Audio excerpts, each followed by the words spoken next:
It's now my honor to introduce the founder and vice chairman of Communities and Schools, Bill Milliken.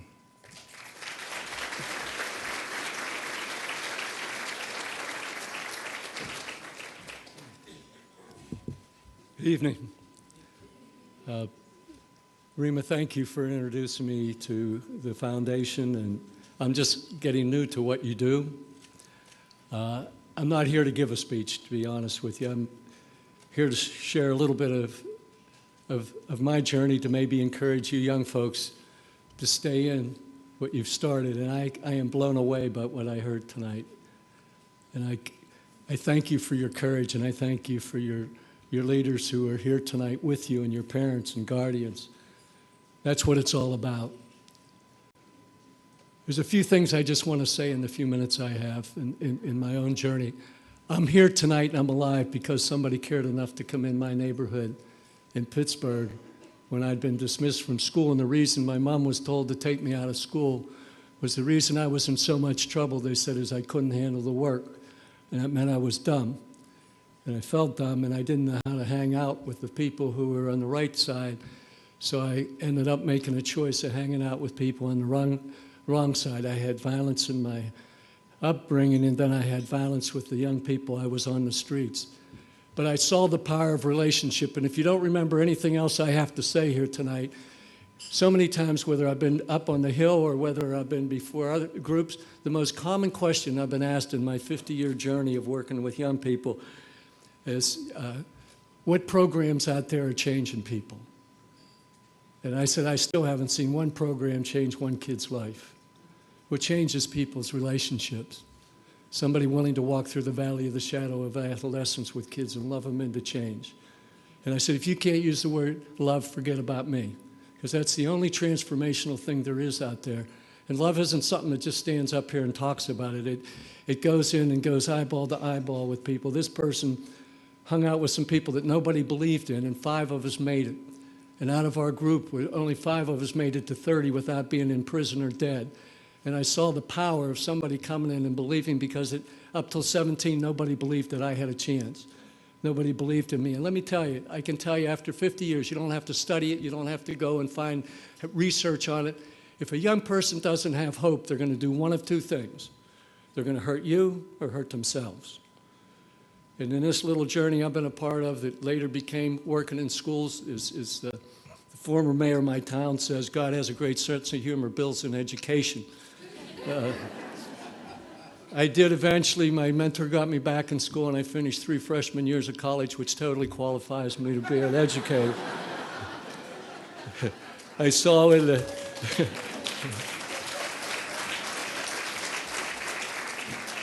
I just learned differently. I thought I was dumb and I was labeled, but I just learned differently, and I knew how to hang out. And I went from doing it negatively to positively, and that led me. I got to move into Harlem in 1960, and where I got my education was 60 to 71 living in Harlem. I had 35 young people living with me at a time, and I learned not only that it took personal relationships with caring adults, it took safe, caring environments. And by the time I was 25, I had to speak at 12 of their funerals, and I felt like I didn't know what I was doing. And I was so angry because I couldn't understand how 30 blocks away were the richest people I'd ever seen. And I said, what kind of country is it that allows what we just saw here tonight and to allow to see what's out there?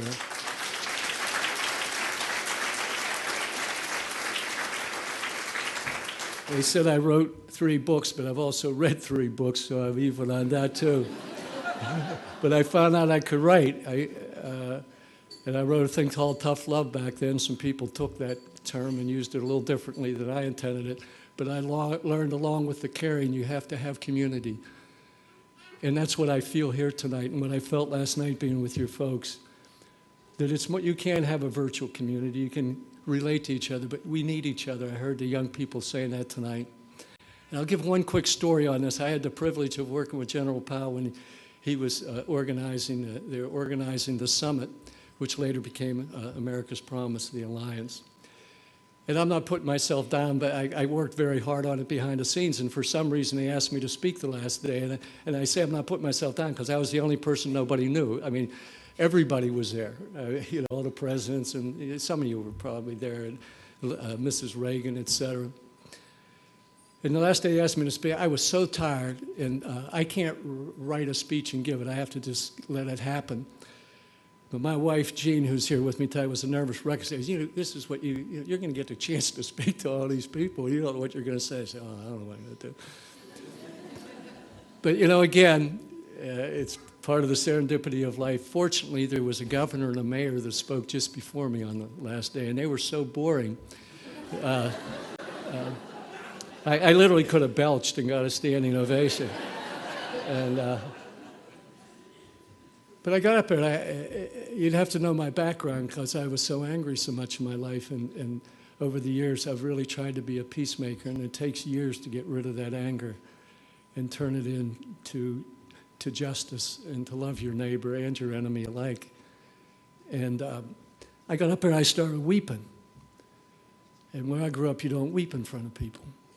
And I couldn't stop. I wasn't just crying. I couldn't control it. Isn't it Southwest? Somebody has that thing where the airplane takes you away. I wish somebody would squish me out of there. But I got up and I said, all my life, all I've ever done was cry about the youth issue in America. And I stood up here today and I realized we don't have a youth issue in America, and we just saw it here again tonight. We have an adult issue. That if they don't see us adults caring about each other, and you can come up and you need to have black and white talk-it groups and male, female, and all that. But I've seen in my journey young people who wouldn't eat together start eating together, where they started not dissing the women, but began to treat them with dignity and respect because they saw us loving each other and coming together and working together. And that's what we do around schools in our little organization. We get everybody to work together to create a sense of community so the children not only have a personal relationship with a caring adult, but a safe place where teachers are freed up to teach, where kids can be who they are and tell their stories like you had the courage of doing here tonight. And I'll end with this. I kidded somebody that I quit going to hearings up here because I thought they called them hearings because nobody's listening. And so if you go somewhere with a bad attitude, you often get it back, and I just want to get out of there. And they zapped me with a question at the end that I'll never forget, because it really tested on whether my journey had gone from violence to a peacemaker. I said, one more question. And I said, what's the difference in the young people you've seen make it over all these years and the ones that didn't? And I wanted to go across that table, and if I would have, I wouldn't be here tonight.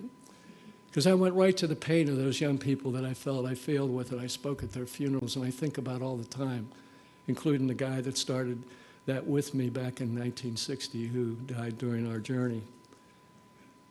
But then it hit me. I said, they made it because we allowed them to make it.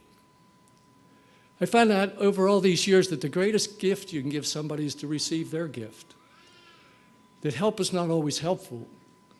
That by receiving the gifts that our young people here tonight through their writing, what they had to say, by us listening to them and receiving their gifts, they become part of the change. Because they feel like you've received the gift they have. That's why I get so upset when I take arts out of school and things where young people begin to express themselves. And we listen to it, and we hear it, and we receive it. So I thank you for the gifts that you young folks have given us tonight. It's a long journey. Your journey into peacemaking and taking the stand against violence and for life and against death has just begun. But I'm an old man up here saying I'm still at it and still trying to be about peace and love and community. Thank you.